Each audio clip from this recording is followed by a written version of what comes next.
Suta était un orphelin peu attrayant, le seul survivant d'un naufrage, qui avait reçu le pouvoir de changer le destin des gens. Mais il vivait toujours une vie misérable et solitaire, jusqu'à ce qu'il utilise ses pouvoirs pour séduire 13 filles à l'école, les amenant à emménager avec lui pour qu'il puisse s'occuper d'elles la nuit. Tout a commencé un certain matin, lorsque le camion Kyun a fait une virée alcoolisée dans la région où Nanami attendait un bus. Heureusement, Suta l'a arrêté avant qu'il ne puisse blesser quelqu'un en chuchotant quelques mots magiques. Et cela a laissé Nanami sans voix. À l'école, Nanami s'est creusé la tête sur les événements auxquels elle avait assisté plus tôt et a réalisé que Suta portait l'uniforme de son école, Atagaya Academy. Juste à ce moment-là, le professeur l'a présenté à la classe comme un nouvel élève, et le voir a fait réagir Nanami comme si elle venait de découvrir un fruit du démon.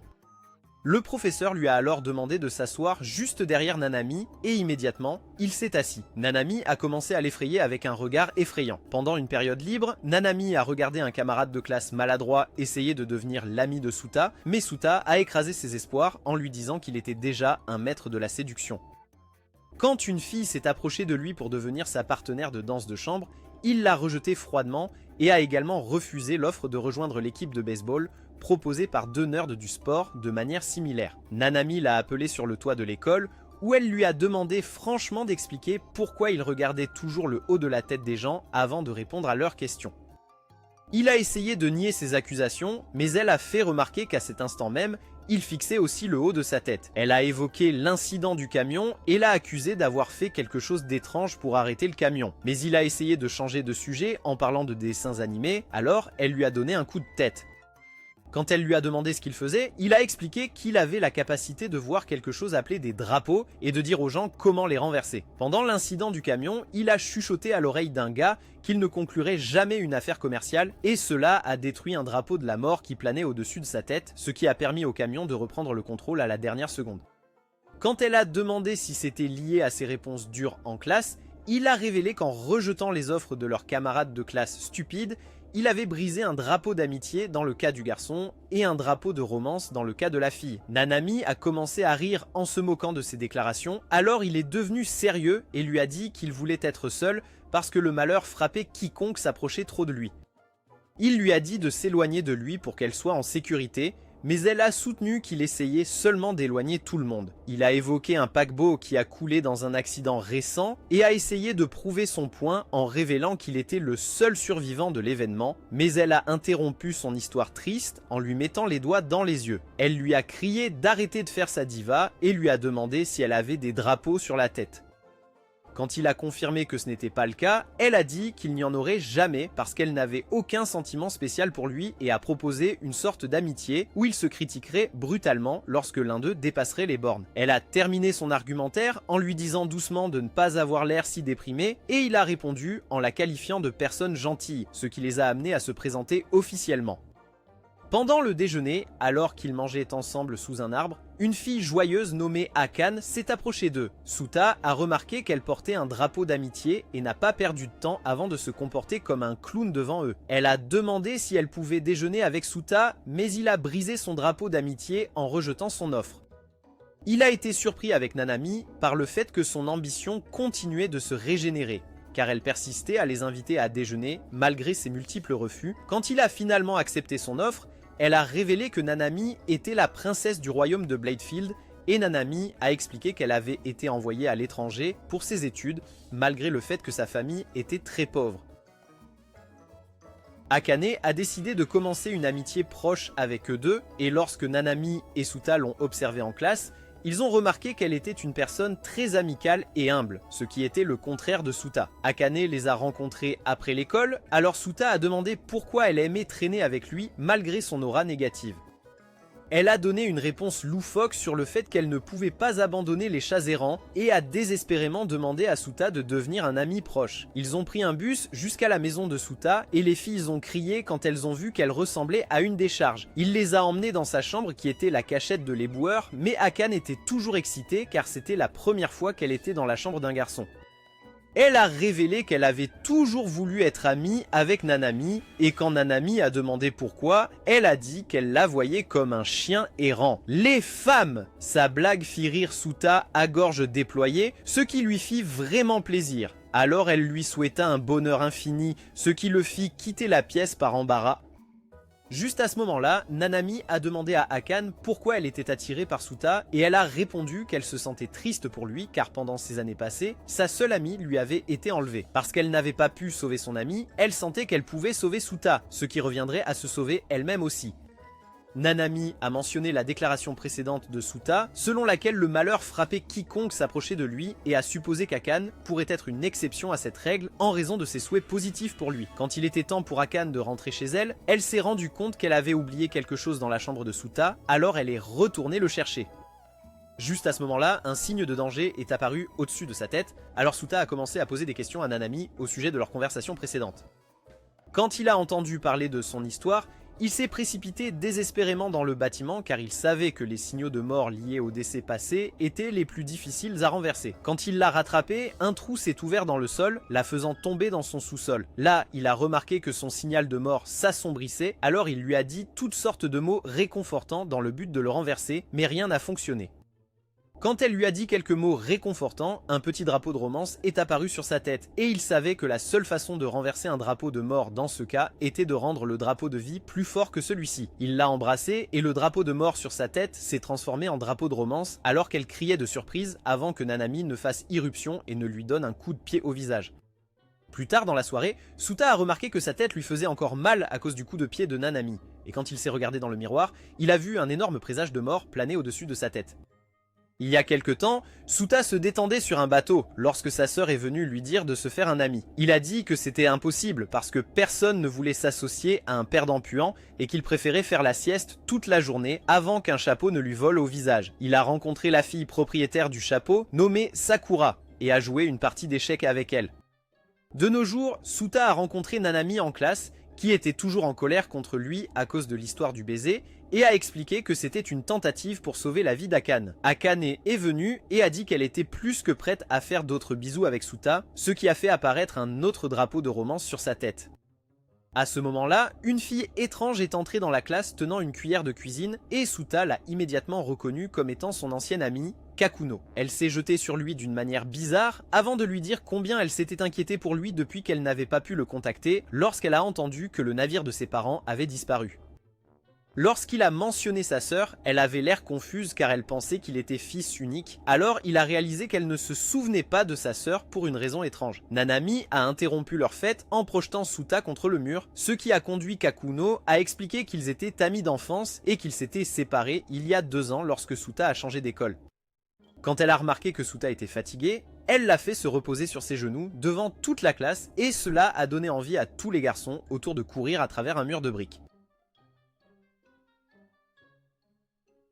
Quand ils sont allés chez Suta, Kakuno s'est mise à pleurer en réalisant que son homme vivait dans un taudis, et elle a complètement perdu les pédales en voyant à quel point Nanami et Akane étaient proches de lui. Elle a avoué qu'elle était heureuse de leur amitié, car Akane et Nanami étaient de bons amis, et les 4 ont fait un rituel d'amitié amusant qui a provoqué l'apparition d'un véritable cyclone autour d'eux. Dans le bus, Nanami a demandé à Kakuno si elle avait un drapeau, alors Suta a révélé qu'elle avait un joli drapeau de sœur qui expliquait l'attitude de sa grande sœur envers lui. Et Nanami lui a demandé de le faire tomber pour qu'il ne soit pas traité comme un enfant par elle pour le reste de sa vie. Il a essayé de le faire en disant à Kakuno de reculer puisqu'il n'était plus un enfant, mais d'une manière ou d'une autre, son drapeau a esquivé toutes ses attaques alors qu'elle continuait à le taquiner. Les 4 sont allés dans un salon de thé où ils ont rencontré une ancienne de l'école nommée Tsumugi, qui était là depuis même avant la fondation de l'école. Ils ont demandé à Tsumugi que faire de la situation de logement abominable de Suta, et elle a parlé de la difficulté d'obtenir des fonds de l'école pour rénover le bâtiment, ce qui a fait supplier Kakuno encore plus. Elle allait les refuser quand une fille bizarre nommée Mimori est apparue et s'est présentée comme la présidente du conseil des élèves de leur école. Ils sont tous allés chez Suta où Mimori a appelé certains membres du club de génie civil de l'école pour reconstruire la maison. Les membres du club pensaient qu'il faudrait au moins 1 mois pour reconstruire la maison de Suta, mais tout espoir a été ravivé lorsque les camarades de classe de Suta sont arrivés pour aider. Akane a avoué que c'était elle qui les avait appelés, et quand les ouvriers sont entrés pour commencer leur construction, Suta a remercié Akane, ce qui l'a fait sauter de joie. En quelques jours, ils ont transformé la maison poubelle de Suta en manoir Playboy et ont apporté les touches finales en l'aidant à nettoyer l'endroit. Lorsque Suta a commencé à emménager, il a rencontré un gars nommé Megumu qui le remerciait de l'avoir appelé un gars alors que tout le monde le voyait comme une fille à cause de son apparence féminine. Suta était stupéfait lorsque la plus longue série de signes d'amitié est apparue sur la tête de Megumu et il a d'abord pensé à des moyens de la renverser mais a finalement accepté d'être son ami. Akane est passée et les a vus tous les deux devenir amicaux l'un avec l'autre, alors elle a commencé à se moquer d'eux jusqu'à ce que Suta révèle que Megumu était un garçon. Kakuno est arrivé et a fait la même supposition, alors Suta lui a dit que Megumu était aussi un garçon. Elle a mentionné le fait que Megumu utilisait toujours les toilettes des filles, donc il a expliqué qu'il le faisait parce que les garçons ne supportaient pas qu'il utilise les leurs. Tu es moche. Plus tard dans la soirée, Mimori a dit à Suta qu'il ne pouvait pas vivre seul dans sa maison car, par ordre de l'école, tous les dortoirs avec un seul habitant étaient fermés. Suta et ses amis étaient tous furieux à ce sujet, alors elle s'est enfuie en ajoutant qu'il avait besoin de 4 occupants supplémentaires pour vivre dans la maison avec lui. Akane a proposé de vivre avec lui et Megumu. Kakuno et Nanami ont décidé de prendre les places restantes dans la maison. Un peu plus tard, ils étaient tous réunis dans la chambre de Suta où Kakuno a mentionné qu'ils devaient décider de leur rôle dans la maison avant de suggérer qu'ils prennent tous un bain. Tandis que Nanami, Akane et Kakuno prenaient un bain ensemble, Suta avait du mal à engager une conversation avec Megumu jusqu'à ce qu'il propose d'aller espionner les filles. Tu es vilain, vilain. Il a traîné Suta jusqu'à la porte du bain et l'a poussé à l'intérieur, ce qui, malheureusement, a conduit à ce qu'il soit battu à plat de couture par Nanami. Plus tard dans la nuit, Suta a remarqué un drapeau de la mort suspendu à son placard, alors il l'a ouvert et a trouvé une lettre étrange qui lui a rappelé son match d'échecs avec Sakura, où il avait promis de faire tout ce qu'elle disait en tant que gagnante. À l'époque, elle lui a révélé qu'elle avait gagné grâce à un drapeau de victoire sur sa tête et lui a donné ses pouvoirs pour qu'il puisse découvrir les mystères du monde. Le jour suivant, Suta s'est réveillé en voyant Akane rampant sur son lit, ce qui a poussé Nanami à les accuser d'avoir passé la nuit ensemble. Suta a demandé à Akane comment elle était entrée dans sa chambre malgré les verrous de sa porte, et elle a révélé que Kakuno lui avait donné une clé de rechange de sa chambre parce qu'elle savait que des événements suspects comme celui-là exciteraient l'épée de Suta. Il a remarqué un peu de mouvement sous ses draps, alors il les a soulevés et a vu que Megumu faisait la sieste sur lui. Quand ils ont demandé comment Megumiya était entré dans sa chambre, il a révélé que c'était Kakuno qui l'avait dirigé là quand il marchait en dormant, et le démon dont ils ont parlé est venu les inviter à prendre le petit déjeuner.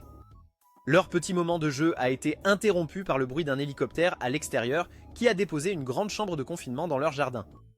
Quand elle s'est ouverte, une fille robot est sortie et s'est présentée comme Ruri avant que sa tête ne tombe, effrayant tout le groupe. Après l'avoir réparée, elle a expliqué qu'elle avait été envoyée par une entreprise technologique de premier plan appartenant à la famille Dekain pour l'aider à s'adapter aux nouvelles conditions de vie au dortoir. Elle a demandé s'ils l'acceptaient dans leur groupe et toute la bande a accepté que Ruri fasse partie de leur gang. Mais ils ont remarqué que la fille robot rougissait quand Soda lui parlait. Nanami a secrètement demandé à Soda s'il avait fait une déclaration d'amour à Ruri, mais il a dit qu'il était impossible pour les robots de faire cela. Ils ont tous décidé d'aller à l'école en laissant Ruri s'occuper de la maison, mais Ruri a mis un uniforme et les a accompagnés à l'école. Pendant la pause déjeuner, Sauda et la bande regardaient Ruri se régaler de quelques charges électriques et parler de la façon dont elle était adorée par toute la classe. Soudain, une diffusion est apparue sur leur écran où Mimori a annoncé un carnaval appelé le All Week Athletic Carnival, où l'école participerait à des événements sportifs tout au long de la semaine à venir, tout en se disputant le titre de MVP. Cela a enthousiasmé tout le monde, sauf Sauda, qui s'est senti inquiet en se rappelant de la lettre mystérieuse liée à Sekira. Les filles ont commencé à lui raconter toutes sortes de danses classées X qu'elle prévoyait de faire sur lui lors de l'événement, lorsqu'elle est arrivée et a gâché l'ambiance en révélant que leur dortoir pourrait bientôt être fermé. Lorsque les autorités scolaires lui ont demandé des explications sur le caractère mixte du dortoir de Sauda, qui s'appelait la Quest Hall, elle a répondu qu'il était conçu de cette manière parce que les formulaires des garçons étaient remplis à ras-bord et que l'école ne pouvait pas se permettre de dissoudre le club Quest Halls. Elle s'est mise à se vanter de la façon dont le groupe de Sauda remportera le prix du joueur le plus utile lors du carnaval sportif. Et l'homme ringard en costume a soutenu que c'était impossible parce qu'aucun club mixte n'avait jamais remporté ce prix. Mimori a décidé de faire un pari où le groupe serait dissous et Soda serait expulsé s'il perdait le tournoi, donc le groupe lui a reproché de les avoir mis dans cette situation. Elle a commencé à débiter des absurdités sur le travail en équipe, mais Kakuno n'a pas voulu entendre ces bêtises et l'a jetée à terre en menaçant de la tuer si Soda était expulsé. Mimori a révélé qu'elle avait appelé une aide pour eux, qui avait suffisamment de compétences en leadership pour les guider vers la victoire du premier prix, et s'est précipitée vers la salle du conseil des étudiants. Les filles ont recommencé à jouer avec Sauda, jusqu'à ce qu'elle soit interrompue par une fille étrange qui leur a tiré une flèche. Heureusement, la flèche n'a blessé personne, et la fille s'est présentée comme Ran, celle qui a été chargée de mener le groupe de la salle des quêtes au titre de joueur le plus utile. Elle a affirmé qu'elle ne le faisait que par faveur, mais a ajouté qu'elle était déterminée à les mener à la victoire quoi qu'il arrive. Et Soda a remarqué un drapeau de fille misandre sur sa tête. Kakuno a dit qu'elle était dans la classe de Rin l'année précédente, et qu'elles étaient des amis proches qui s'écrivaient tous les jours. Rin a réalisé que Sauda était l'homme que Kakuno admirait dans ses lettres, mais elle a dit avec insistance qu'elle n'hésiterait pas à le faire travailler dur pour remporter ce prix de meilleur joueur. Le lendemain matin, Rin les a réveillés très tôt pour un entraînement, mais a remarqué que Ruri ne pouvait pas se lever parce que son cerveau informatique était trop occupé à mettre à jour son profil OnlyFans. Elle les a soumis à des exercices d'entraînement brutaux jusqu'à ce qu'ils soient épuisés, et même après que les filles aient pris une pause, elle a continué à courir des marathons avec Sauda. Finalement, ils ont pris une pause, et elle a demandé pourquoi il était si nonchalant à propos de toute cette histoire d'expulsion. Alors il lui a dit qu'il avait l'habitude de vivre seul. Quand elle a commencé à l'insulter en disant qu'il était une excuse pathétique pour un homme, il a demandé quel genre d'homme elle aimait. Alors, elle lui a parlé d'un ami d'enfance à elle qui s'appelait Sauda, qui la protégeait toujours des brutes, jusqu'à ce qu'il déménage dans une autre ville. Suta a dit que c'était une coïncidence parce qu'il avait un ami qui l'appelait toujours Suta et Rin a décidé d'envoyer un message à l'homme dont elle parlait.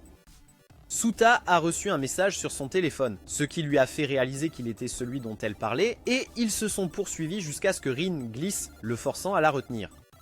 Rin a commencé à pleurer parce qu'elle pensait qu'il la détestait pour son attitude dure envers lui, et Suta a remarqué qu'un drapeau Yandere était apparu sur elle, alors il l'a renversé en lui assurant qu'ils étaient toujours amis. Il a remarqué qu'un drapeau de route dégagé était apparu sur sa tête et s'est demandé comment Rin était devenue une femme aussi facile. Ce soir-là, Rin a raconté au reste de la bande tout le calvaire avec Suta et leur optimisme a augmenté alors qu'ils continuaient leur entraînement le lendemain. Le jour du carnaval sportif, Rin motivait la bande quand Suta a demandé comment l'école choisissait le joueur le plus précieux.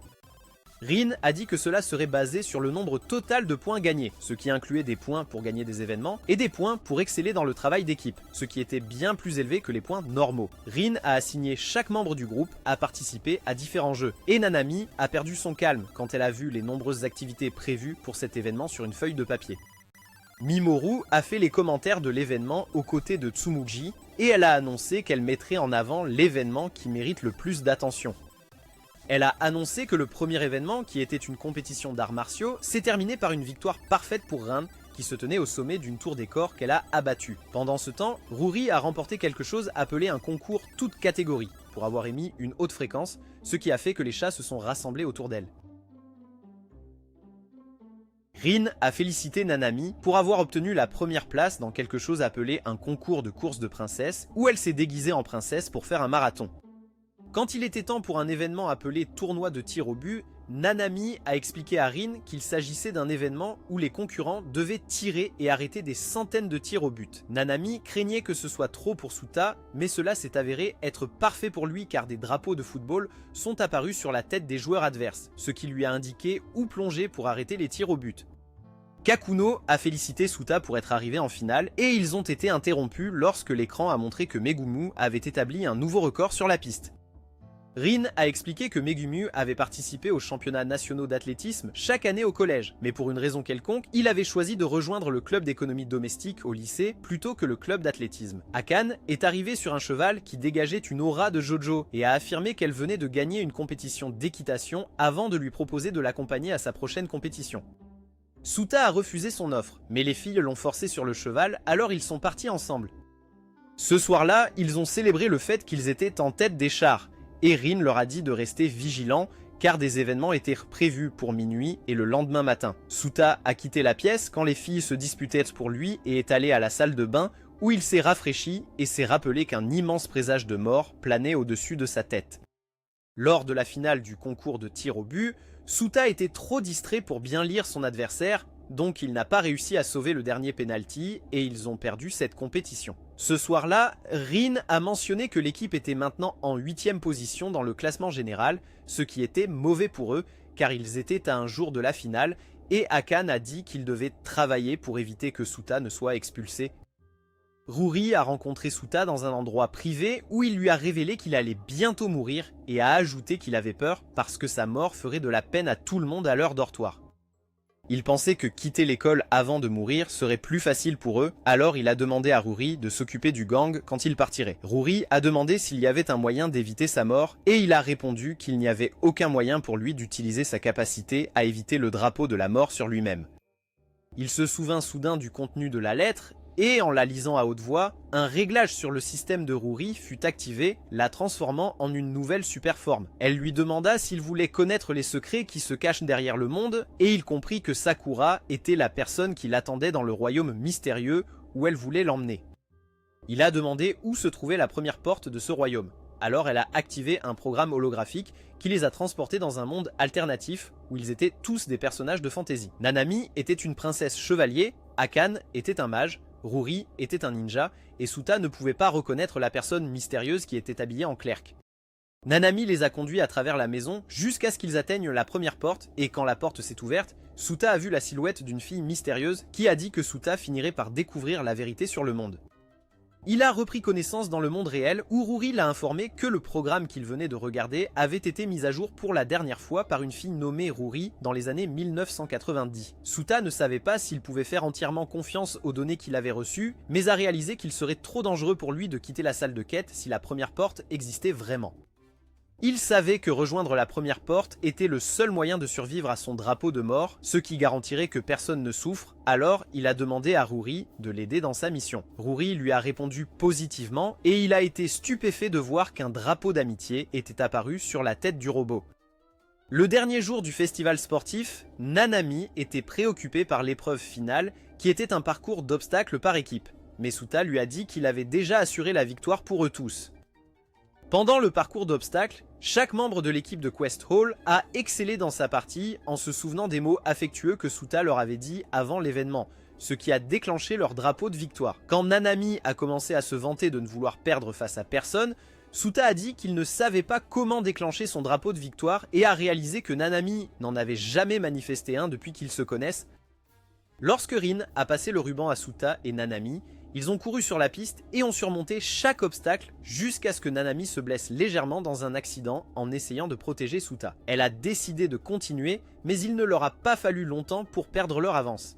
Nanami a commencé à pleurer de culpabilité et de désespoir, mais Suta a accéléré comme jamais en courant plus vite que Sonic tout en la portant. Il a dépassé toutes les équipes sur son chemin, mais malheureusement l'équipe de basketball a fini par gagner la course de justesse, plaçant l'équipe de Quest Hall à la 2e place. Suta a remercié les filles pour leur aide, mais elles étaient dévastées par le fait qu'ils seraient expulsés. Juste à ce moment-là, Mimori est venu avec les membres du conseil scolaire qui ont été tellement émus par leur performance héroïque qu'ils ont accordé à l'équipe de Quest Hall le titre de MVP malgré leur 2e place. Tandis que le groupe célébrait sa victoire, un des membres du conseil qui regardait d'un endroit secret s'est transformé en une femme mystérieuse et a été impressionné par tout ce que Suta avait. Grogna. Quelques jours plus tard, les filles du dortoir se sont précipitées vers Suta après avoir entendu parler de sa promesse de sortir avec Akane lors du carnaval sportif. Nanami ont proposé qu'ils sortent tous avec Soda puisqu'ils étaient tous les MVP et pas seulement Akane, alors ils l'ont forcé à participer à un jeu de pierre-papier-ciseaux pour déterminer le programme de leur rendez-vous en tête-à-tête avec Soda. Une fois que tout a été décidé, Nanami a dit à Soda que elle resterait à la maison pendant sa sortie avec les autres et lui a dit de lui apporter des friandises sur le chemin du retour. Quelques minutes plus tard, Suta a rencontré Megumu en ville et les gens ont commencé à les appeler comme petite amie. Et petite amie à cause de l'apparence féminine de Megumu. Ils sont allés jouer à un jeu de machine à griffes où Megumu a supplié Suta de gagner quelque chose pour lui. Suta a utilisé son pouvoir de drapeau pour récupérer facilement des ours en peluche dans la chambre, mais Megumu a remarqué que son esprit était préoccupé car il pensait à tous les événements mystérieux qu'il avait rencontrés au hall de quête. Satu a dit qu'il se sentait un peu affamé. Megumu l'a emmené dans un restaurant où ils ont commandé un énorme parfait que personne n'a jamais terminé auparavant. Megumu était déterminé à le finir tout seul, mais il a atteint sa limite après quelques bouchées, ce qui a amené Soda à manger le parfait avec lui. Soda a remarqué que tout le café les regardait pendant qu'ils mangeaient ensemble. Alors, Il a donc résisté à l'envie de nettoyer un morceau de parfait sur le visage de Megumu d'une manière suspecte et l'a essuyé avec un mouchoir à la place, ce qui a déclenché un drapeau de romance sur la tête de Megumu. Ensuite, Soda a rencontré Akane qui lui a raconté comment elle avait dû demander conseil à ses parents car elle n'était jamais sortie avec un garçon auparavant. Et ils ont finalement atteint l'endroit choisi par son père qui était une zone pour faire du bateau. Tous deux étaient sur un bateau ensemble quand Akane a rendu les choses gênantes en disant qu'elle souhaitait qu'ils deviennent un couple un jour et a essayé de compenser sa mauvaise tentative de drague en montrant quelques mouvements de kung-fu avec une des pagaies. Soda a suggéré qu'ils paguaient ensemble mais quand ils ont essayé de le faire, Akane a glissé et Sauda l'a attrapé à temps pour l'empêcher de tomber à l'eau. Les choses sont devenues plus gênantes parce qu'Akane était gêné par le fait qu'il s'était accidentellement embrassé quand il l'a attrapé. Et Soda s'est rendu compte qu'il pouvait voir à travers ses vêtements grâce à l'eau qu'il avait éclaboussée. Il a suggéré qu'ils aillent quelque part en privé pour qu'il puisse sécher ses vêtements, alors elle l'a emmené dans une bibliothèque, ce qui, dit-elle, signifiait sa gratitude envers Sauda et son vieil ami. Ensuite, Sauda a rejoint Rin, qui s'est immédiatement senti mal à l'aise dans sa tenue très féminine, ce qui a déclenché un signal Yander dans sa tête, et Sauda a dû la calmer en lui assurant qu'elle était superbe. Ils sont allés dans un parc où ils ont parlé de comment regarder les enfants jouer leur rappeler le bon vieux temps quand ils étaient partenaires de crime sur le terrain de jeu. Rin a sorti quelques photos de leurs dernières années et Soda a exprimé combien il s'était amusé avec elle à cette époque. Ils ont vu une image d'un jour où Soda a défié Rin à un concours de pipi et Rin a été tellement embarrassée qu'elle a commencé à crier des absurdités au parc jusqu'à ce qu'elle s'évanouisse. Soda est arrivé à sa réunion avec Kakuno en portant un Rin inconscient sur son dos. Alors ils ont annulé le rendez-vous et ont choisi de la ramener à la maison à la place. Soda s'est excusé pour la situation et Kakuno lui a dit de se faire pardonner en posant sa tête sur ses genoux. Ils se remémorent une époque de leur passé où Sauda a donné à Kakuno un porte-clés, ce qui était sa chose préférée de tous les temps pour la consoler quand elle pleurait, et a promis d'être son petit frère à partir de ce moment-là. Un peu plus tard, les filles ont pris un bain ensemble et ont parlé du bon moment qu'elles ont passé avec Sauda, ce qui a rendu Nanami un peu jalouse. Soda a rencontré Ruri qui lui a informé qu'un passage souterrain existait au hall de la quête qui était bloqué jusqu'à ce qu'elle le creuse avec sa foreuse intégrée. Tous deux sont entrés dans le tunnel secret et sont arrivés à la première porte que Sauda a ouverte. Quand ils sont entrés, Soda a remarqué que l'endroit était vide à part une boîte qui avait des dessins représentant leurs personnages fantastiques du monde alternatif. Ruri a dit qu'elle ne pouvait pas scanner cette boîte parce qu'elle était faite d'un matériau étranger, alors ils ont décidé de la laisser pour le moment. Il a demandé à propos d'un trou dans le mur, alors elle a révélé qu'il menait à une forêt en dehors du bâtiment. À ce moment-là, le trou a commencé à émettre une lumière vive, alors Soda s'est précipité pour le vérifier, seulement pour rencontrer une mystérieuse fille aux cheveux blancs qui a immédiatement remarqué qu'il avait un grand signe de mort sur la tête. Ailleurs, une légion maléfique, connue sous le nom de Maison des Sept Vertus, tenait une réunion à propos de ces humains, étant les déchets qui avaient peuplé la Terre lorsque la mystérieuse dame masquée nommée Numéro 0 est apparue, et a souligné que Sauda était capable de changer le destin avec ses mains grâce à sa capacité de voir les drapeaux. Elle a dit qu'il devait découvrir s'il avait été envoyé par quelque chose appelé un sacrement pour faire le mal dans le monde et a assigné la fille aux cheveux blancs nommée Mei pour infiltrer leur classe. Mei était en classe, déchirant tranquillement tous ceux qui l'approchaient avec ses mots et Soda a réalisé qu'elle avait le même pouvoir que lui. Quand les filles sont passées et ont commencé à parler des voyages scolaires, Soda s'est rendu compte que son nom apparaissait sur 2 listes, ce qui signifiait qu'il devait participer à 2 voyages scolaires désespérés au lieu d'un. Pour être clair, Ruri lui a montré un message holographique de Mamori, où elle a avoué qu'elle avait été poussée à le mettre sur les 2 voyages, ce qui signifiait qu'il devait aller à la plage pendant la première moitié de son voyage et à la montagne dans la seconde moitié. Lorsqu'ils sont arrivés à la plage, ils ont tous mis leur maillot de bain et Ruri a dû porter une combinaison spéciale de tortue qu'elle a créée pour ne pas rouiller en jouant dans l'eau. Nanami a mentionné le fait que Megumi ne savait pas nager, bien qu'il soit une réincarnation de Speedy Gonzales sur Terre, et il a avoué qu'il n'était jamais allé à la plage auparavant parce qu'il trouvait que les maillots de bain pour hommes étaient gênants. Leur conversation a été interrompue lorsque Tsumugi est arrivé, et ils ont tous été choqués par le fait qu'elle avait de grandes usines à lait qui étaient bien mises en valeur dans son maillot de bain. Quand ils ont poussé Suta dans l'eau, il a réagi comme un utilisateur de fruits du démon de One Piece. Il a donc expliqué que l'entrée dans l'eau lui rappelle l'événement tragique sur le navire où sa famille a disparu, nommé le Premium Ambriel. Tsumugi s'est senti mal pour Suta, alors elle l'a réconforté en posant sa tête sur ses canons de calcium et elle a décidé de l'aider à surmonter sa peur de l'eau.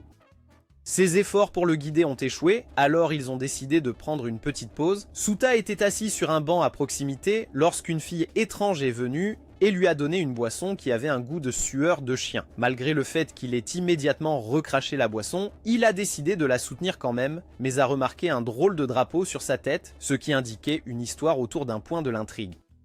Elle s'est présentée comme Kirameiko et il a eu des flashbacks de la mystérieuse lettre qu'il avait trouvée chez lui après avoir entendu son nom.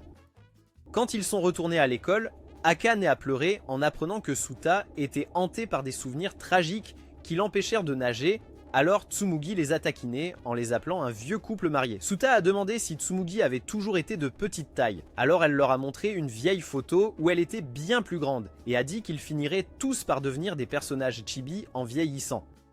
Le professeur a annoncé qu'ils étaient à mi-chemin du voyage et Suta s'est senti soulagé car il était fatigué de la plage. Mais malheureusement, le professeur a dit qu'ils allaient changer de lieu pour leur excursion, ce qui signifiait qu'ils devraient retourner à la mer.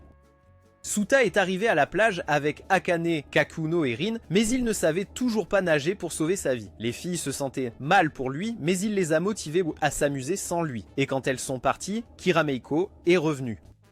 Il a demandé pourquoi elle travaillait si dur malgré sa petite taille, alors elle lui a raconté comment ses parents décédés lui conseillaient de ne pas dépendre des autres. Leur conversation a été interrompue lorsqu'un concombre de mer s'est coincé entre les melons d'Akane et après l'avoir sorti, Suta l'a présenté à Kirameiko. Akane l'a aidé à vendre beaucoup de ses sucettes glacées et lui a demandé si elle aimait les vendre. Kirameiko a dit qu'elle ne l'avait pas fait, mais qu'elle devait le faire pour payer ses frais de scolarité et ses repas, et l'a remercié avant de s'enfuir. Peu de temps après, Suta a retrouvé Kirameiko et lui a dit qu'elle était une femme honorable pour s'être débrouillée afin de survivre. Lorsqu'elle l'a remercié, il a remarqué qu'un autre drapeau d'histoire apparaissait sur sa tête, et elle lui a dit qu'elle voulait lui montrer un endroit spécial. Elle l'a emmené dans un tunnel à proximité qu'elle a dit être l'endroit où elle venait à chaque fois qu'elle se sentait mal à propos de la mort de ses parents. Et Suta a dit qu'elle ne devait pas hésiter à compter sur les gens de temps en temps. Kirameiko a avoué qu'elle savait qui était Suta quand elle lui a offert un verre parce que ses parents faisaient partie de l'équipage du Premium Ambriel. Donc il pensait qu'elle était là pour se venger. Cependant, elle a dit que c'était lui qui méritait de se venger parce que ses parents étaient de mauvais membres d'équipage qui ne pouvaient protéger personne, et lui a raconté comment ses journées étaient misérables jusqu'à ce qu'elle le trouve. Il l'a réconfortée en lui disant qu'elle n'avait pas besoin de supporter de croix à cause de la mort de ses parents. Mais leur doux moment de complicité a été interrompu lorsqu'ils ont remarqué qu'une marée arrivait. Il n'a pas fallu longtemps avant que le tunnel ne soit inondé et elle s'est excusée de l'avoir amené là. Il a dit que ce n'était pas un problème et a affirmé qu'il aimerait avoir quelqu'un comme elle comme petite sœur. Elle a répondu en demandant humblement qu'il jure de devenir son frère lorsqu'il sortirait du tunnel, mais il a remarqué que 3 drapeaux de mort apparaissaient sur sa tête pendant qu'elle parlait. Il a pensé à renverser les drapeaux de mort en rejetant son offre, mais a finalement décidé de jurer de devenir son frère sur place, ce qui a transformé ces drapeaux de mort en un autre drapeau d'histoire. Chirimiko a exprimé son bonheur si fortement que quelques nouveaux signes de malheur sont apparus sur sa tête et Suta les a renversés en l'invitant à rejoindre son école avec une bourse, ce qu'elle a accepté. À ce moment-là, ils ont été interrompus par Ruri qui a fait une entrée drôle avant de les sauver. Ensuite, ils sont retournés à la plage ensemble et Suta était déterminé à présenter Chirimiko au groupe jusqu'à ce qu'il voit une dame bizarre avec un chapeau regardant la mer. La fille a essayé de jouer le rôle de la mystérieuse demoiselle en détresse en s'enfuyant, mais Ruri a ruiné la façade en révélant à Suta que c'était Megumu qui faisait du travestissement. Megumu a expliqué qu'il portait des vêtements féminins parce que sa sœur, qui était maintenant en ville, avait échangé tous ses vêtements de garçon contre des vêtements féminins, et Suta s'est excusé de lui avoir fait peur. Quand ils sont retournés dans leur chambre, Chirimiko s'est présentée comme la nouvelle petite sœur de Suta, et tout le monde était content sauf Kakuno qui a pleuré en disant qu'il aimait sa petite sœur plus que sa grande sœur. Elle a finalement accepté de la considérer comme sa petite sœur également. Et Suta a demandé à Tsumugi s'il était possible de la ramener à l'académie Takigaya avec eux. Tsumugi et Suta ont rencontré Mimori et l'ont supplié d'utiliser son influence en tant que fille du chancelier pour les aider avec la situation de Chirimiko. Quand elle a hésité, Tsumugi a trouvé une solution qui impliquait que Mimori laisse entrer Chirimiko dans l'école en échange d'un rendez-vous avec Suta le lendemain. Et Mimori a accepté à contre-cœur. Quand l'heure du rendez-vous arriva, Suta et Mimori sont allés à une source d'eau, et tandis que Suta la regardait jouer avec l'eau, il se sentit soulagé du fait qu'elle n'avait pas déclenché de problème. Mimori pensait qu'il était distant parce qu'il ne voulait pas être avec elle, alors elle s'est excusée de lui faire perdre son temps et a promis de faire ce qu'elle pouvait pour l'intérêt de Chirimiko. Quand Suta a dit qu'il ne la détestait pas, Mimori a ajouté qu'elle aimait faire les choses à sa manière malgré le fait qu'elle n'était pas le genre de fille que les hommes poursuivaient. Suta a souri et a dit qu'il admirait le fait qu'elle vive sa vie pleinement sans se soucier du monde, car c'était quelque chose qu'il était incapable de faire. Cela lui a rappelé un moment où son frère aîné mourant l'a complimenté sur son style de vie animé et s'est demandé s'il avait vécu pleinement avant de rendre son dernier souffle. Suta a dit qu'elle devrait être heureuse de la façon dont elle vivait sa vie parce qu'elle était toujours entourée de gens qui l'aimaient, et elle a répondu en le serrant fort dans ses bras.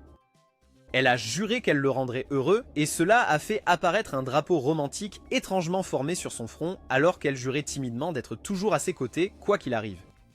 Elle lui a assuré qu'elle s'occuperait du transfert de Chirimiko, et après la date, elle a fait tout son possible pour y parvenir. Quelques jours plus tard, Suta et Mimori ont annoncé la triste nouvelle à Chirimiko qu'ils n'avaient pas réussi à traiter son transfert. Mais Chirimiko est restée heureuse du fait qu'elle avait enfin des personnes qui veillaient sur elle.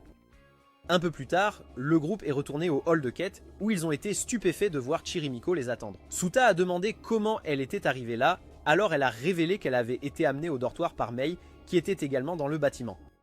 Mei a dit qu'elle avait réussi à faire passer le transfert de Chirimiko en bidouillant un peu les systèmes de l'école, et cela a fait ressentir à Mimori qu'elle était aussi inutile qu'une chaussette mouillée. Nanami a demandé pourquoi Chumuji et Mimori étaient chez eux, alors ils ont révélé qu'ils vivaient maintenant officiellement dans la salle de quête, et Akane les a tous accueillis dans leur dortoir. Mei a rejeté l'idée de vivre au dortoir avec eux, et a essayé de s'éloigner nonchalamment, mais quand Chirimiko a dit qu'elle voulait vivre avec elle, Mei s'est immédiatement résignée et a accepté d'emménager avec eux. Le lendemain, Suta a accompagné Chirimiko à l'école et a retrouvé Mei sur le toit de l'école où il lui a demandé si elle pouvait voir des drapeaux comme lui. Elle a confirmé qu'elle pouvait, mais a dit que ses pouvoirs étaient limités parce qu'ils n'étaient pas naturels comme les siens. Elle a demandé s'il avait obtenu son pouvoir d'un sacrement et il a réalisé qu'elle parlait de Sakura. Mais a dit que le pouvoir du drapeau est un pouvoir qu'aucun homme n'était censé posséder, qui pourrait changer le cours prédéterminé du destin, et a expliqué qu'il y avait quelque chose appelé l'Angelus Gemini, qui était un vaisseau du destin, capable d'invoquer n'importe quel phénomène. Elle a dit que son pouvoir rivalisait avec celui du vaisseau, et a demandé ce qu'il comptait en faire. Suta a répondu qu'il avait l'intention de renverser le grand drapeau de la mort sur sa tête, et de réaliser la demande de Sakura de découvrir la vérité derrière le monde. Mei a prononcé quelques mots magiques qui ont fait apparaître un portail autour d'eux, et elle a dit qu'elle lui montrerait un aperçu de la vérité derrière le monde alors que le portail les enveloppait tous les deux. Ils sont apparus dans un endroit très semblable à leur école, mais Suta a remarqué qu'aucune des filles ne les reconnaissait, alors Mei a révélé qu'ils étaient actuellement dans un monde parallèle. Elle a expliqué que la maison des 7 vertus surveillait le monde et a révélé que sa mission était de déterminer s'il ferait jamais du mal au monde. Elle les a transportés sur les lieux avec le camion voyou où il a vu Nanami mourir à cause de l'impact avec le camion et lui a montré d'autres réalités où les autres filles étaient également décédées. Ils sont finalement arrivés à une version parallèle du Premium Embriel Crash où il a rencontré une version déprimée de son moi passé et l'a motivé en lui assurant qu'il ferait des amis incroyables à l'avenir. Tout à coup, l'autre Suta s'est transformé en leur professeur qui s'appelait Miyuki et qui a révélé qu'elle était la petite fille de Suta. Quand un incendie s'est déclaré entre eux, elle l'a assuré qu'elle irait bien parce que ses mots lui avaient donné une raison de vivre et Suta a vu qu'un drapeau de protagoniste est apparu sur sa tête alors que la scène s'estompa. Suta s'est réveillé dans le monde réel où Mei l'a informé que le monde tournerait maintenant autour de Miyuki. Mais son discours a été interrompu quand il s'est soudainement mis à cracher du sang. Mei craignait de rencontrer son créateur, alors elle a essayé de retirer le drapeau de la mort, mais a été submergée par l'énergie sombre qu'il émettait. Après une lutte épique, elle a réussi à supprimer les effets du drapeau de la mort et juste quand elle commençait à se sentir à l'aise, Sakura est apparue et a effacé ses souvenirs pour qu'elle ne gâche pas le voyage de Suta. Quand Suta s'est réveillée, il a vu un drapeau indiquant « route nettoyée » sur sa tête et a réalisé qu'elle ne se souvenait de rien à propos du drapeau ou de la maison des 7 vertus. Plusieurs jours plus tard, Suta faisait une sieste sur les genoux de Kakuno lorsque Rin est apparu et a commencé à lui crier dessus. Tous les trois ont fini par manger quelques tranches de pastèque et ont parlé de comment le reste de l'équipe du Kestrel était rentré chez eux pour le moment. Quand Rin a mentionné le fait que Mei agissait plus doucement que lorsqu'elle est arrivée pour la première fois, Suta a pensé à comment Mei n'avait perdu que des souvenirs liés au drapeau et à la maison des 7 vertus. Ils ont été interrompus lorsque Ruri s'est écrasé dans la cour et s'est envolé en portant Suta. Ils ont atterri dans un manoir où Akane s'est précipité pour les rencontrer et s'est excusé car les actions soudaines de Ruri étaient dues à son désir de voir Suta. Quand Ruri est parti, Suta et Akane sont entrés dans le manoir où Akane a commencé à paniquer de honte. Mais Suta l'a calmé en la draguant. Un peu plus tard, le reste du groupe les a rejoints au manoir, et Suta a demandé pourquoi ils étaient venus. Alors Rin a expliqué que Kakuno avait appelé tout le monde désespérément après que Ruri l'ait attrapé. Akane s'est excusé auprès du groupe pour avoir causé tous ces problèmes, et Kurimeko l'a complimenté pour être amical avec eux malgré son air de bourgeoise méchante. Cela rendait Akane si heureuse qu'elle décida de les traiter tous comme des invités spéciaux. Après avoir passé un bon moment au dîner, Suta entra dans la zone de bain où Rin apparut soudainement et lui cria dessus pour être dans le bain des femmes. Il a soutenu que c'était le bain des hommes, mais quand il a entendu le reste des filles arriver, il a su qu'il avait tort et a également cuisiné. Rin l'a traîné derrière un rocher avant que le reste des filles n'arrive au bain et elle s'est sentie tellement embarrassée de le voir dans son état naturel qu'un drapeau de dépression est apparu sur sa tête. Suta l'a facilement renversé avec des mots pleins de charme. Et elle s'est tellement énervée qu'elle a fait du bruit, ce qui a poussé Akane à la rejoindre dans leur cachette. Akane a révélé que leur maison de bain alternait entre hommes et femmes chaque heure. Et alors que Rin l'a réprimandé pour avoir omis cette information, Suta a réussi à s'échapper pendant qu'ils étaient distraits. Quelques heures plus tard, Nanami a appelé Akane pour prendre de leurs nouvelles, et était tellement jalouse du fait que tout le monde s'amusait chez elle qu'elle a commencé à pleurer. Le jour suivant, ils ont tous rencontré Nanami qui les a accueillis au royaume de Bladefield et les a embarqués dans un train pour la capitale du royaume qui s'appelait Twin Blade. À l'intérieur du train, Ruri a fait une apparition surprise sous forme chibi, et Suta a remarqué qu'elle portait une paire de grandes protections de complot sur elle. Alors Akane a avoué qu'elles étaient à elle. Quand ils sont descendus du train, Suta a rencontré une jolie dame qui mentionna qu'il utilisait un train royal et demanda s'il était lié à la famille royale. Une de ses servantes a expliqué qu'il était un camarade de classe de Nanami et cela l'a rendue heureuse pour une raison quelconque. Elle s'est présentée comme Akua, la 14e princesse du royaume de Bladefield, et a demandé à Suta de lui parler du Japon. Akua a été surprise par le fait que les garçons et les filles allaient à la même école au Japon. Et quand Suta a demandé si c'était pareil dans leur région, elle a dit qu'elle n'avait aucune idée parce qu'elle n'était jamais allée à l'école, après avoir entendu parler de la tentative d'assassinat. Juste à ce moment-là, le prince, qui s'appelait Ilya, est arrivé et a remercié Suta d'avoir pris soin de ses sœurs. Numéro 0 a rencontré Mei, qu'elle appelait numéro 7, mais Mei n'avait aucun souvenir d'elle, alors elle a fait semblant que c'était une erreur et s'est éloignée. Ce soir-là, numéro 0 a rencontré Ilya et l'a informé qu'elle avait réussi à écraser toute l'oppression comme il l'avait demandé. Il s'est vanté du fait qu'il avait organisé la tentative d'assassinat de ses sœurs afin de se donner une position politique plus élevée et ils ont concocté ensemble quelques complots diaboliques avant qu'elle ne parte. Pendant ce temps, Suta et ses amis se détendèrent dans sa chambre lorsqu'une émission est apparue à la télévision avec Ilya. Ilya a annoncé que le roi, qui s'appelait Albato, était décédé et a révélé au public qu'il y avait eu une tentative d'assassinat sur les princesses. Lorsqu'un journaliste a demandé pourquoi elles étaient visées, Ilya a révélé qu'il y avait un secret concernant leur mort, à savoir qu'il était leur père et non Albato. Quoi?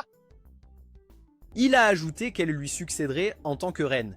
Et les princesses furent ni sans voix devant cette révélation choquante. Après les funérailles d'Albato, Akua leur a annoncé que dans 3 jours, il y aurait un festival pour célébrer l'ascension du nouveau roi et elle est partie avec une expression triste sur le visage.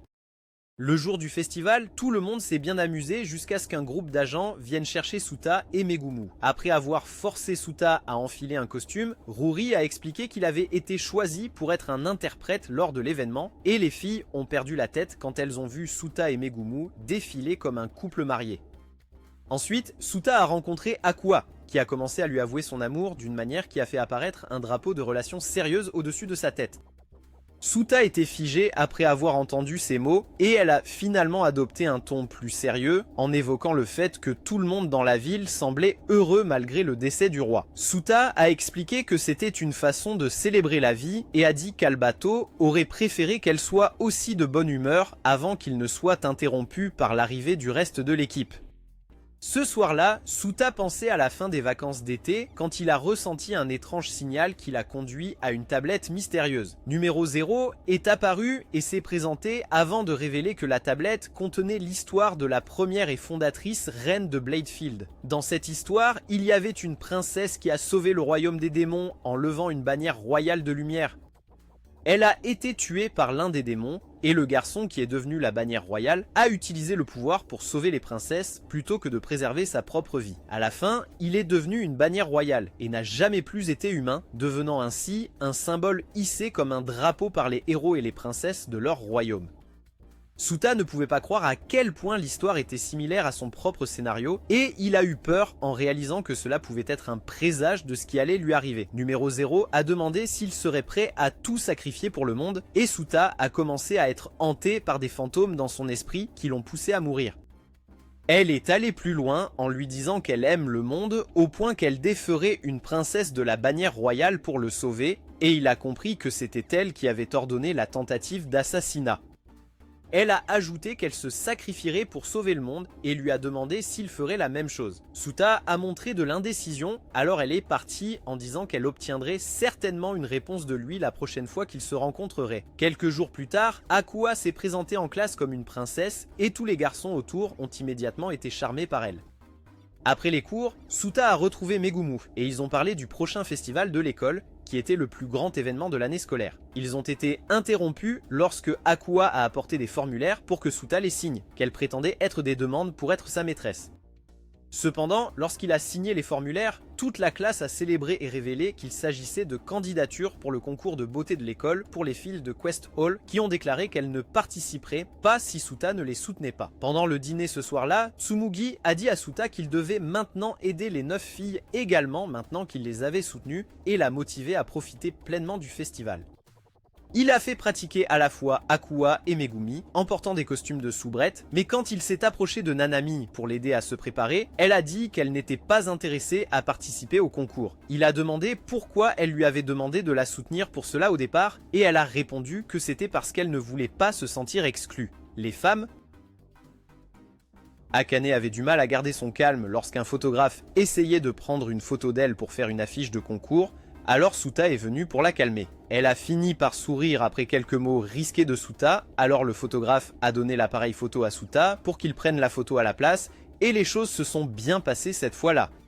Ce soir-là, Suta était content d'être enfin seul dans sa chambre, car les filles étaient toutes épuisées après avoir travaillé dur pour le concours. Mais il savait qu'il ne pourrait pas profiter autant du festival, car il n'arrêtait pas de penser à l'histoire qu'il avait entendue de numéro 0. Il pensait avoir trouvé un indice dans la lettre de Sakura, mais rien n'avait changé, car il avait toujours le drapeau de la mort planant au-dessus de sa tête, ce qui signifiait qu'il y avait de fortes chances qu'il finisse comme le garçon porte-étendard royal dans l'histoire. Ses réflexions furent interrompues lorsque Nanami arriva et lui demanda s'il essayait encore de porter une lourde responsabilité tout seul. Il nia ses affirmations, alors elle partit et lui souhaita une bonne nuit.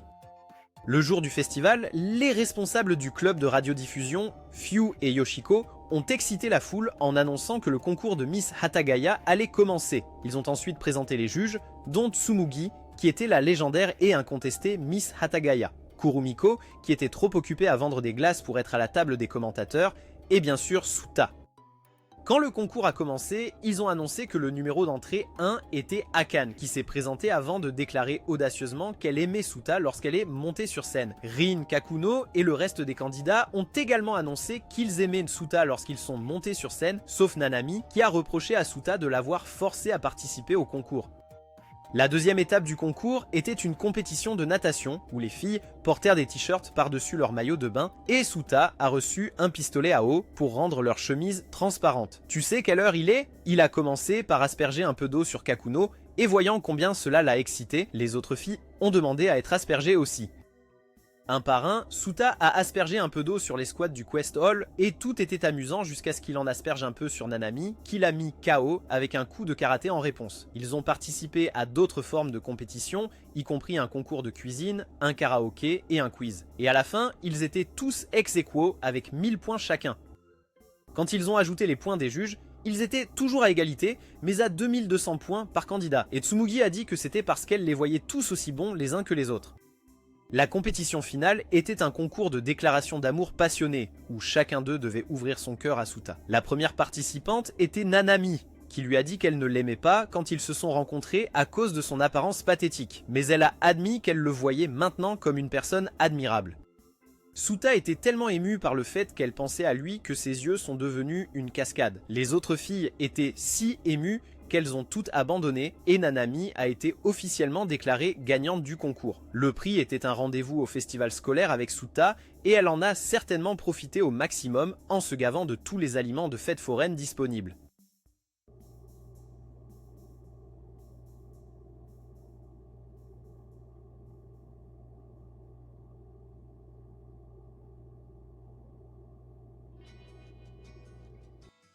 Suta, qui se cachait avec elle dans le coin, a demandé ce qu'elle faisait, et elle a répondu qu'elle ne faisait rien en enlevant ses lunettes de soleil. Nanami a perdu la tête en voyant que cette fille était une idole populaire au Japon nommée Serika, et Suta est restée sans voix quand elle lui a dit que son nom de famille était Jin Yuen.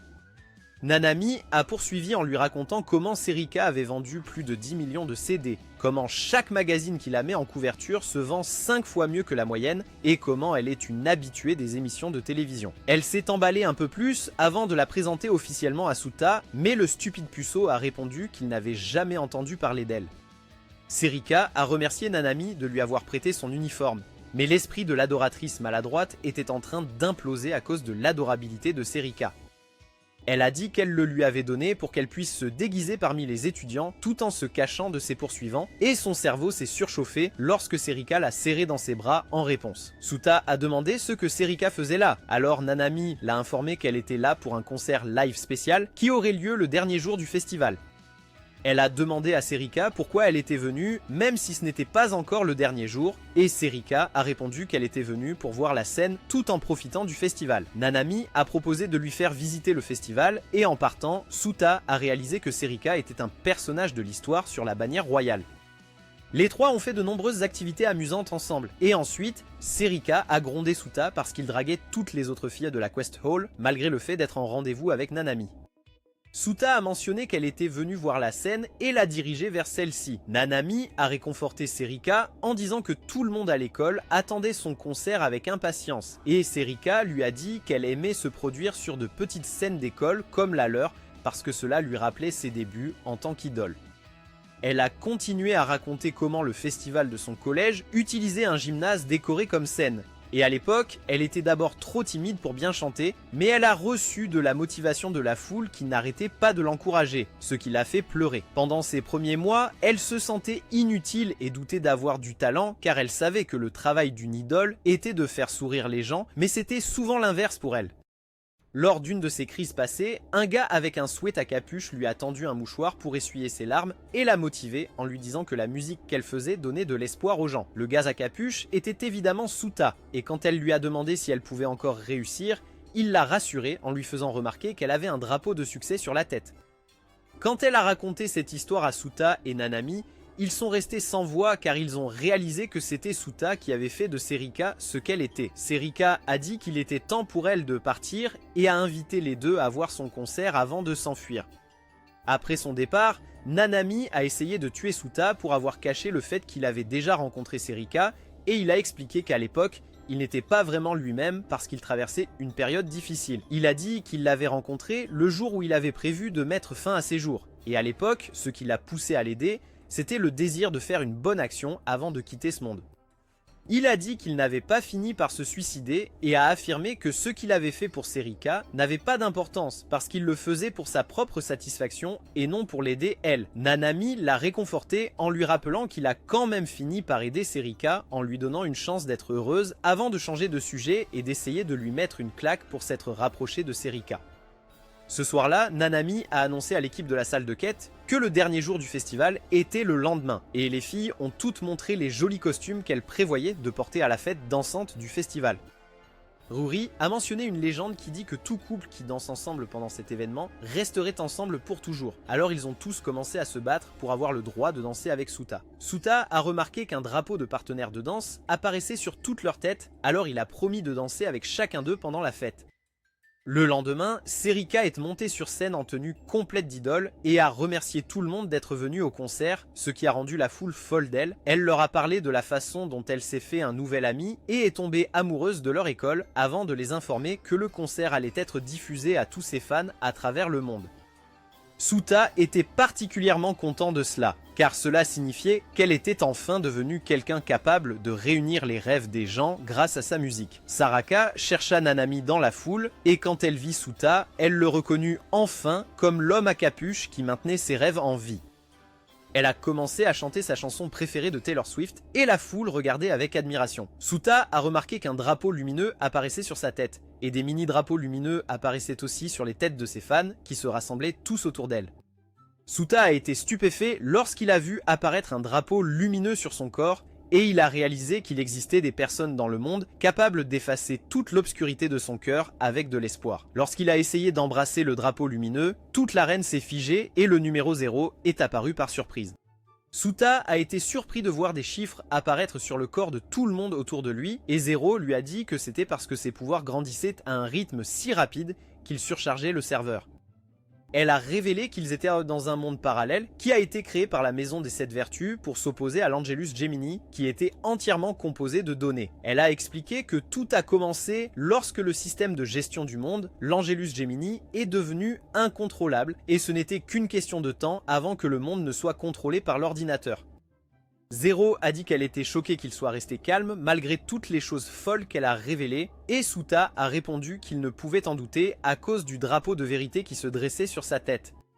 Elle a continué en lui disant qu'ils avaient besoin de son pouvoir pour percer le cœur de l'Angelus Gemini, et il a réalisé à quel point il était devenu puissant lorsqu'il a vu que toutes les données qui contrôlaient leur monde actuel étaient dans la paume de sa main. Suta a demandé pourquoi il avait été choisi, alors elle a expliqué que c'était parce qu'il avait reçu le pouvoir du sacrament, qui était une entité très complexe dans leur monde.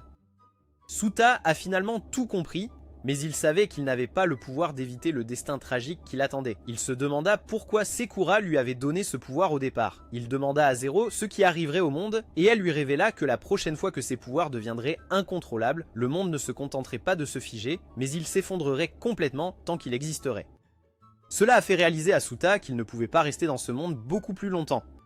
Ce soir-là, Suta est retourné à la salle de quête pendant la soirée dansante, et a fait quelque chose avec ses pouvoirs qui a fait qu'Akan oublie qui il était. 2 jours plus tard, des agents de la Maison des 7 Vertus ont informé Zero que l'Angelus Gemini avait pris le contrôle de plus de 70% du système mondial, ce qui avait déjà commencé à perturber beaucoup de choses dans le monde. Elle leur a dit que c'était bon parce que Suta arrivait. Et en ce moment, Suta portait un cosplay bon marché de Darth Vader dans un monde parallèle, où il a été approché par des monstres ailés. Il a demandé s'ils étaient les Angelus Gemini, et ils ont répondu qu'ils préféraient maintenant être appelés dieux, car ils étaient devenus assez forts pour contrôler la réalité en dehors du réseau. L'un d'eux a tiré une puissante rafale d'énergie sur lui et était convaincu qu'il l'avait éliminé, mais cela n'a eu aucun effet. Suta a utilisé ses pouvoirs pour créer des drapeaux de mort sur leur tête qui les ont absorbés et ont explosé. Quand d'autres monstres sont apparus, Suta les a chargés et a facilement esquivé leurs attaques avant de les mettre hors d'état de nuire en quelques secondes. Pendant ce temps, Nanami se rendait à l'école en se remémorant comment elle avait demandé à tout le monde au hall des quêtes au sujet de Suta lors de la soirée dansante. Mais aucun d'entre eux n'avait la moindre idée de qui il était. Pendant le cours, elle se souvint comment elle avait essayé de rappeler Suta à ses amis en les emmenant dans sa chambre, mais elle vit que la porte était verrouillée. Les filles lui dirent que c'était interdit à cause de l'accident qui était arrivé à Akan. En même temps, Suta était épuisé après avoir éliminé un tas d'autres monstres anges, et il a essayé de se lancer à nouveau dans l'action quand d'autres sont apparus avant d'être arrêté par Zero. Elle lui a dit de se retirer parce qu'il ne pouvait plus travailler dans cette partie du réseau et a expliqué que le royaume du champ de la lame était au centre du monde, ce qui signifiait que le monde survivrait tant que ce royaume resterait solide. Elle lui a ordonné de défendre le monde en protégeant le royaume de Bladefield et l'a envoyé dans un royaume où se trouvait le serveur principal de Bladefield. Elle a révélé que si quelque chose arrivait au serveur principal de Bladefield, le monde réel et les mondes virtuels cesseraient d'exister, et il était déterminé à éliminer tous les monstres anges devant lui en se souvenant de ses amis dans le monde réel. Il est passé à l'action une fois de plus en déclarant hardiment qu'il ne les laisserait pas passer la porte et a commencé à détruire les monstres un par un. Un monstre ange lança une puissante attaque lumineuse contre lui et il lutta pour la bloquer avec son bouclier jusqu'à ce qu'il passe à la vitesse supérieure en déployant une immense aura sombre autour de lui. Pendant la remise des diplômes, l'équipe de la salle Quest s'est félicitée alors qu'elle quittait joyeusement le dortoir. Mais Nanami était toujours préoccupée par le fait qu'aucun d'eux ne se souvenait de rien à propos du temps passé avec Suta. Elle s'est précipitée dans le dortoir et a fait irruption dans la chambre de Suta, où elle a vu apparaître faiblement un mystérieux drapeau blanc qui l'a conduite à une lettre sur la table. Quand elle a ouvert la lettre et a parcouru le contenu, elle a réalisé que c'était son écriture. Ruri est soudainement arrivée et quand elle a dit que Nanami avait percé le cryptage de Suta, elle a été surprise que Ruri se souvienne de Suta. Ruri lui a donné un baiser qui a transporté son esprit dans un royaume spirituel où elle a rencontré la grande sœur de Suta qui s'appelait aussi Nanami. Elle a révélé que le monde était construit sur un réseau et que Suta était le petit frère de Nanami dans le monde réel. L'esprit de Nanami a dit que tout a commencé lorsque la Maison des 7 Vertus a agi pour empêcher la domination mondiale d'Angelus Gemini. Et Nanami a demandé pourquoi il faisait cela car elle croyait qu'il n'était qu'un parlement spécial du royaume de Bladefield. Elle a soudainement retrouvé ses souvenirs et réalisé que la Maison des 7 Vertus était une organisation secrète qui augmentait l'influence de Bladefield dans la communauté internationale en contrôlant les informations mondiales. Lorsque l'esprit Nanami a révélé que Zero visait Suta, Nanami a demandé pourquoi il s'en prendrait au prince du royaume. En réponse, l'esprit Nanami a dit que chaque mot de l'histoire de la bannière royale du champ de la lame était vrai et que le fondateur du royaume du champ de la lame, nommé Kagura, était un descendant de la princesse chevalière et de la bannière royale de l'histoire. Elle a ajouté qu'un descendant avec des pouvoirs inhabituels naissait à chaque génération et Nanami a réalisé qu'elle parlait de Suta. L'esprit Nanami a révélé que le numéro 0 avait relié l'esprit de Suta à des millions de mondes virtuels afin de faire ressortir ses pouvoirs latents à travers un nombre immense de simulations. Nanami a demandé si son but en venant dans le monde virtuel était de sauver Suta et l'esprit Nanami a confirmé que c'était le cas avant de l'informer que le numéro 0 était intervenu en les séparant en 2 corps de données distinctes et en l'emprisonnant. L'esprit Nanami lui a aussi raconté comment elle s'est échappée de la captivité de Zero avec l'aide de Ruri, mais elle est tombée à court de puissance avant de pouvoir terminer un programme pour aider Suta, ce qui l'a obligée à se reposer temporairement dans le corps de Ruri. Elle a ajouté que c'était grâce à cela que la personnalité nommée Ruri est née, comme un fragment de ses émotions était gravé dans l'IA, ce qui l'a amené à aider Suta. L'esprit Nanami a dit qu'il était enfin temps pour eux de ne faire qu'un et a mentionné le fait que Suta se battait seul dans un espace virtuel qui était en dehors du concept de temps avant de dire qu'il devait le sauver. Quand elle a mentionné les héros de la bannière royale, Nanami s'est souvenue du fait qu'elle avait pleuré lorsque sa mère lui avait lu cette histoire et a décidé de donner une fin heureuse à la vraie histoire. Ils se sont finalement fusionnés en un seul être et Nanami s'est réveillée dans le monde réel où elle a demandé à Ruri de l'aider dans sa mission avant de remarquer Akane à la porte.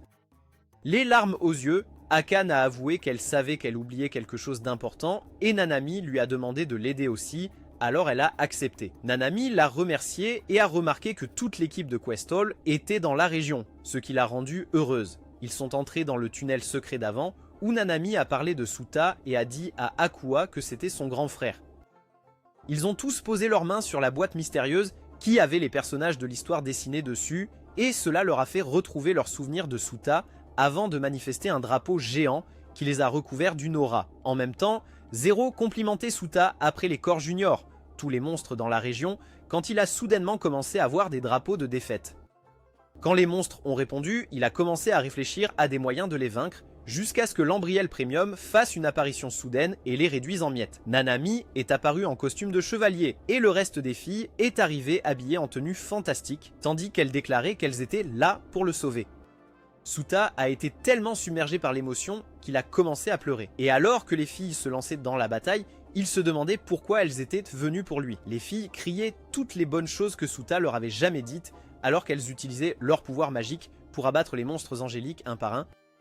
Kikun s'est sentie désolée du fait qu'elle ne pouvait pas être là pour Suta quand il souffrait, alors elle a décidé de faire un gros coup en invoquant un énorme dragon que Tsumugi a monté alors qu'il lançait une énorme attaque de souffle qui a détruit un tas de monstres anges dans la région. Kurum, Yoko et Mei ont utilisé leurs attaques magiques pour détruire d'autres monstres anges avant que Rin n'en élimine d'autres en utilisant toutes les meilleures compétences d'épée de Bleach. Suta a dit qu'il ne pouvait rien leur donner en retour pour être venu le sauver, mais Akane a fait valoir qu'il lui avait déjà donné quelque chose d'incroyable.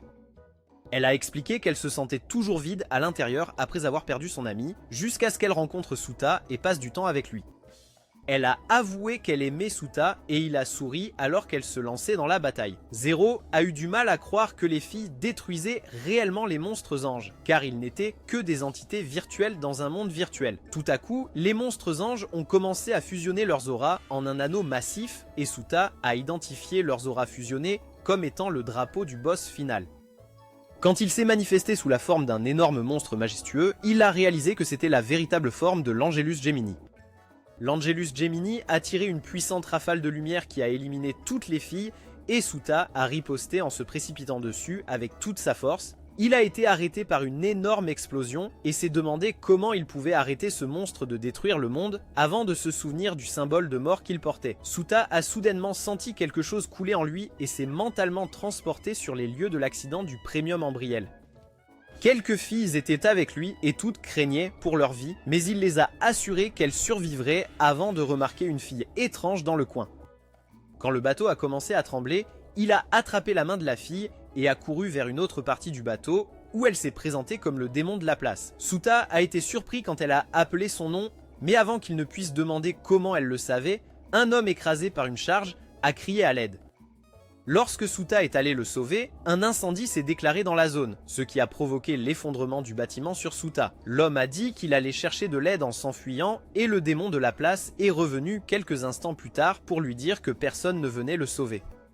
Elle a mentionné le fait qu'il avait été trahi par quelqu'un qui l'avait sauvé pour prouver à quel point les humains étaient méprisables. Mais l'homme lui a prouvé qu'elle avait tort en revenant avec un groupe de personnes, y compris Akane et les filles. Ils ont tous travaillé ensemble pour soulever le tas de pierres qui était monté sur Suta, mais ensuite un énorme pilier a commencé à leur tomber dessus. Le démon de la place leur a dit qu'il était le seul à pouvoir les sauver parce qu'ils avaient tous des signes de mort au-dessus de leur tête et il se demandait comment il pouvait le faire. Elle a expliqué qu'il devait prendre tous leurs signes de mort sur lui-même en se sacrifiant pour eux, alors Suta lui a dit de lui donner tous leurs signes de mort. Le démon de la place a fait exactement cela et est allé plus loin en effaçant tous les souvenirs de l'incident de son esprit afin qu'il vive une vie solitaire et misérable. De retour dans le présent, il réalisa que son drapeau de mort était une combinaison de celui de tout le monde, qui existait pour qu'il puisse abattre l'Angelus Gemini au prix de sa propre vie. Il a chargé le monstre, mais s'est rendu compte que sa force seule ne suffisait pas pour l'atteindre. Mais les filles sont apparues et l'ont soutenu jusqu'à ce qu'il détruise l'Angelus Gemini. Suta s'est réveillé plusieurs jours plus tard dans une chambre et se demanda où il était avant que Zero n'apparaisse et lui révèle qu'il était dans le monde réel. Il demanda à propos de la bataille et elle confirma qu'il avait gagné malgré le fait qu'il y avait encore un peu de perturbation dans le système.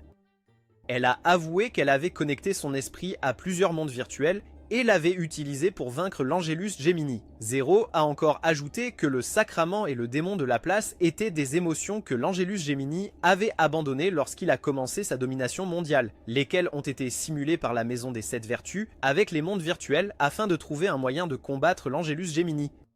Le démon de la place a déterminé que le sacrifice de soi serait la clé, mais le sacrement a déterminé que ce seraient les liens entre les individus qui termineraient le travail. Et le résultat a prouvé que les idées du sacrement étaient plus précises. Quand Zero a enlevé son masque, Suta a été choquée de voir qu'elle ressemblait exactement à Nanami, mais elle s'est présentée comme Kagura et l'a remercié d'avoir sauvé le monde.